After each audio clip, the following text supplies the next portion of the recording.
వీటన్నిటి మీద నీకు చిత్తశుద్ధి ఉంటే, నీ నాయకత్వం మీద నీకు నమ్మకం ఉంటే నువ్వు రా అసెంబ్లీలో.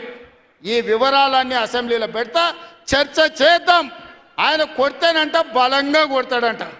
సరిగ్గా నిలబడేది నేర్చుకొని ఆయన కట్టె లేకుండా.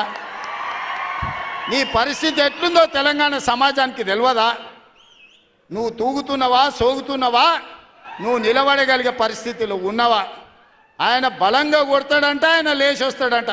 సోషల్ మీడియాలో నాకు ఆయనకు పోటీ పెడితేనంట ఆయనకు లైక్లు ఎక్కువ వచ్చినాయంట. టిక్ టాక్లో 10 ఏళ్ళు ముఖ్యమంత్రి చేసినోడు, కేంద్ర మంత్రి చేసినోడు ఇవాళ టిక్ టాక్లో కేసీఆర్కు రేవంత్ రెడ్డికి పోటీ పెడితే ఆయనకు లైక్లు ఎక్కువ వచ్చినాయంటే నాకు తక్కువ వచ్చినాయంటే ఇవాళ వాళ్ళ కార్యకర్తలతో మాట్లాడుతున్నాను. నేను అడగదలుచుకున్నా, ఆ మధ్యలో బాలీవుడ్లో కూడా సల్మాన్ ఖాన్కు రాఖీ సావంత్కు కూడా టిక్ టాక్లో పెడితే రాఖీ సావంత్కి ఎక్కువ లైక్లు వచ్చినాయి. అంత మాత్రాన ఆమె సల్మాన్ ఖాన్ కంటే గొప్ప నటుడు నటురాలు అనేవారని అనుకుంటారా? ఇవాళ చివరికి ప్రజలు తిరస్కరించి ప్రజలు డిపాజిట్లు జప్తు చేస్తే ముఖం జల్లక ఫామ్ హౌస్లో వండుకున్న చంద్రశేఖరరావు సోషల్ మీడియా టిక్ టాక్లో నాకు లైక్లు వచ్చినాయని చెప్పుకునే పరిస్థితికి వచ్చిందంటే ఆయన మానసిక పరిస్థితి ఎట్లుందో తెలంగాణ సమాజం అర్థం చేసుకుంటుంది. పెద్ద మనిషి ఆయన వయసులో, నేనేం కాదంటలేను. ఆయన పిల్లలు యమకింకర్లాగా తయారై ఊరి మీద పడి మేస్తున్నారు. ఫస్ట్ నీ కొడుకుని అల్లుని కంట్రోల్లో పెట్టు చంద్రశేఖరరావు. నువ్వు రా సభకు. 5 తారీఖు నాడో 6 తారీఖు నాడో స్పీకర్ గారు అనుమతి తీసుకొని ఏబిసిడి వర్గీకరణ మీద మా మాదిగ సోదరుల 35 ఏళ్ల పోరాటం, అదేవిధంగా 100 సంవత్సరాలు బ్రిటిషర్స్ ఉన్నప్పుడు కులగణన చేసిరు.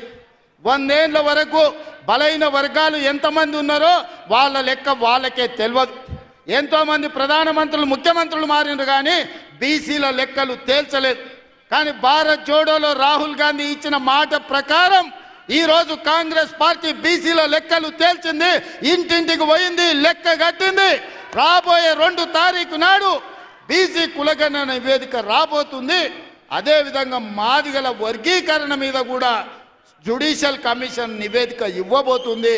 ఫిబ్రవరి 1వ వారంలో అసెంబ్లీలో బీసీ కులగణన మీద, అదేవిధంగా మాదిగల వర్గీకరణ మీద సభను పెట్టబోతున్నాం.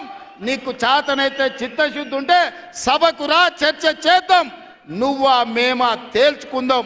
నీ ఫామ్ హౌస్లో నీ వంది మాగదులను, నీ భజన చేసేటోళ్ళను నువ్వు వాళ్ళను జమేసుకొని వాళ్ళ ముందల పొంకనాలు కొట్టకు చంద్రశేఖరరావు. నువ్వు కాలం జల్లిపోయిన 1000 రూపాయల నోటువే. ఆ నోటు పెట్టుకుంటే ఎవడైనా జైలుకే వెళ్తే